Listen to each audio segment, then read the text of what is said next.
folks, welcome to this episode of Hit the Mahogany. That's not the usual sound, is it? What is that? That's a bell. Wonder what that could mean about a cocktail. We've got some mezcal, some Aperol, maraschino liqueur, got a bit of lime juice here. Anybody got any ideas? Pink Floyd, give a little bit of a hint there maybe? Alright, on this episode we are going to be making a Division Bell. Division Bell was invented by Phil Ward back in the late 2000s. Restaurant that he had in the East Village in New York. Doesn't exist anymore just now. But while he was working to come up with this drink where he'd actually been using a lot of tequila and mezcals in the menu, he'd listened to the Pink Floyd album Division Bell quite a bit. It seems as though actually more than quite a bit, because that's what he named the cocktail. Technically it's actually a riff off of The Last Word. The Last Word did that a few episodes before. It's a delicious herbaceous drink, really is. It's tart, sweet, herbaceous, and just got, it's a soul of the earth, I think, and the plants around you definitely. It's a fantastic cocktail. But what we're doing in The Last Word, it's equal parts gin, green chartreuse, maraschino liqueur, and lime juice. In the Division Bell, what Ward did is he actually swapped out the gin for mezcal, swapped out the chartreuse, which is herbaceous liqueur, with the bitter Aperol liqueur here. Still got the maraschino liqueur, and still got the lime juice. So there you can see the actual riff. Now mezcal itself is made from any type of agave. Tequila is actually a type of mezcal, but it's actually only made from one type of agave, I don't remember the name, like the blue agave, whichever one that is. So all tequilas are technically mezcals. Now the difference between tequila and mezcal is that tequila is steamed, whereas mezcal is actually roasted.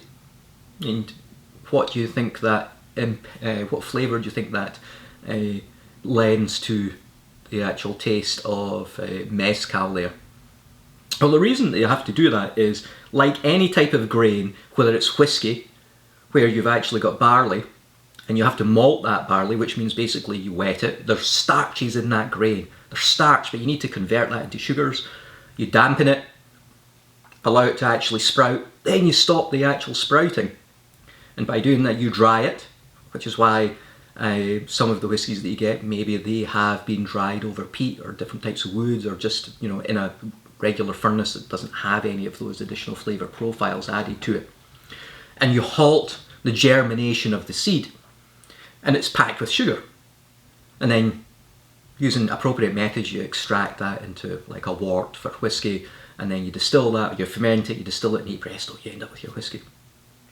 With tequila, you've got the pina, the core pineapple looking aspect of the agave plant, and you're either steaming that to convert the starches in there to sugars and then subsequently distill that, or you're roasting them in a fire pit underground. Some of the traditional methods, you're roasting it, and that roasting converts those starches to sugars as well, and that's where you get the smokiness that comes in with mezcal. So that's why it tastes like that. A lot of people don't like tequila, a lot of people don't like mezcal. Usually they've had a bad interaction with them, but in many cases, you know what? You just haven't treated the drink with the respect it deserves. A number of times you go out there, you see people doing tequila shots, what do you think's going to happen? You know, you have a blackout. You know what? It's not the total amount of alcohol that causes the blackouts. It's the rate that you actually get drunk that causes a lot of the blackouts. The rate of that alcohol going into your body is what affects your mind more, as opposed to the length of time overall. I'm not a doctor, so check that out anyway there for some accuracy. Okay, we're going to treat this with respect. Now, regular t-shirt on, no fancy shirt tonight. Why? Well, actually later on I'm going to be having a curry.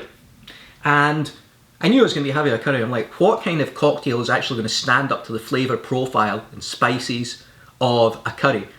And certainly tequila, you've got something that's smokiness, Aperol, the bitterness, that sweetness from the maraschino liqueur and lime juice to cut through. You know what?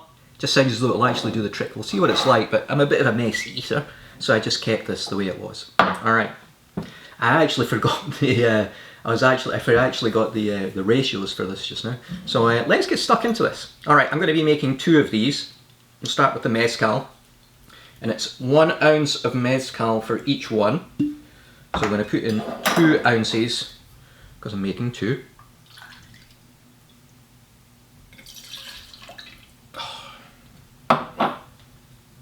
It's not as heavy on the smoke, this one.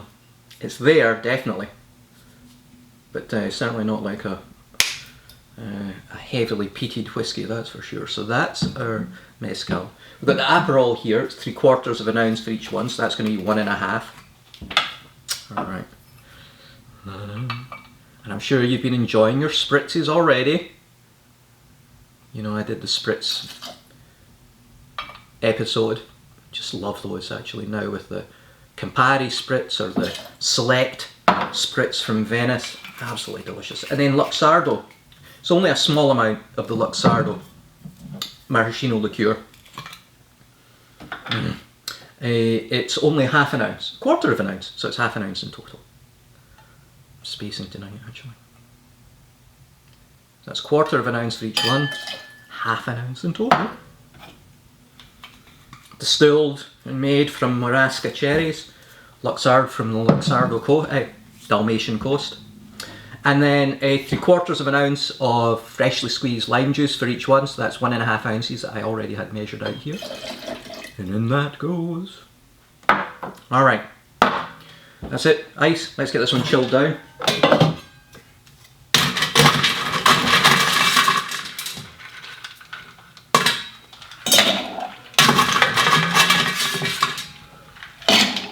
A bit more.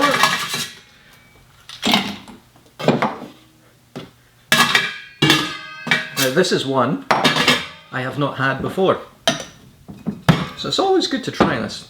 Problem is, next time if I do another video of exactly the same, then I'm going to have tasted it before. But it's always good to experience it. See, the first time is always the best, you know. Some take a bit of practice, but yeah, we'll see how this one goes. Alright, we're going to get this shaken up, slightly diluted and chilled. Whew. Bloomin' heck, that was a cold one there. Oh, that one went right through me actually. Holy mackerel, wow. Now I think of one of those adverts for the insulated shaker. Wow, that chilled down pretty well. Okay, alright, let's get this one poured out. Coupe glass of your choice.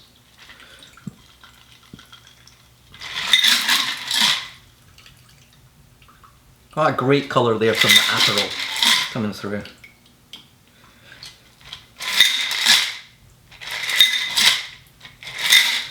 There we have it. Okay, grapefruit peel. That's what Ward calls for, expressing that over the top of the cocktail. You see the oil's just hitting the surface there. Put that around the top. And then discard it. And you can use, if you want to, you can use a...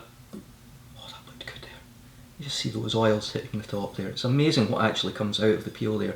You know, you can actually use, if you want to, make a little strip of grapefruit and add it in there as a garnish. Alright. Dong! Division bell. Alright. Just clean up there. Let's give this one a wee taste. Oops. Bit of essential tremors creeping in there. Alright. Cheers.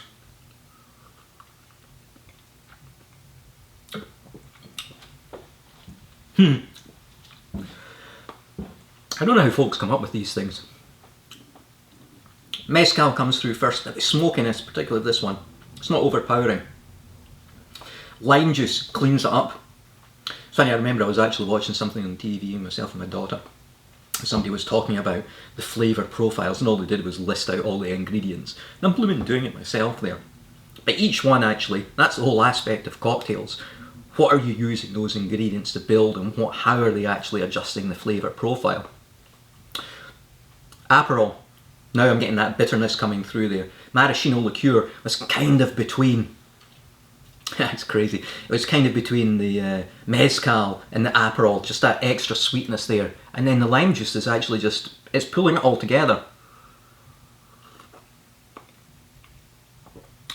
A bit of that citrus, freshness, giving it a big hug there.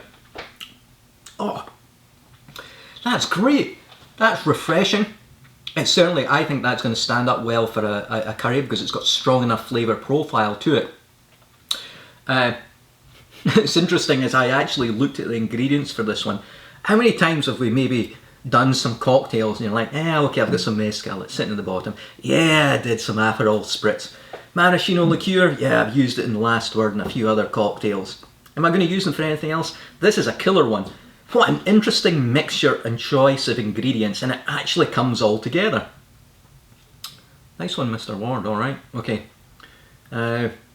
Cheers everybody, and I don't think I'll use any extracted sound effects from Pink Floyd album. I don't want any litigious activities hitting me, so let's just keep it nice and clear and use maybe a different sound effect for a bell. And everybody enjoy your division bells. Cheers.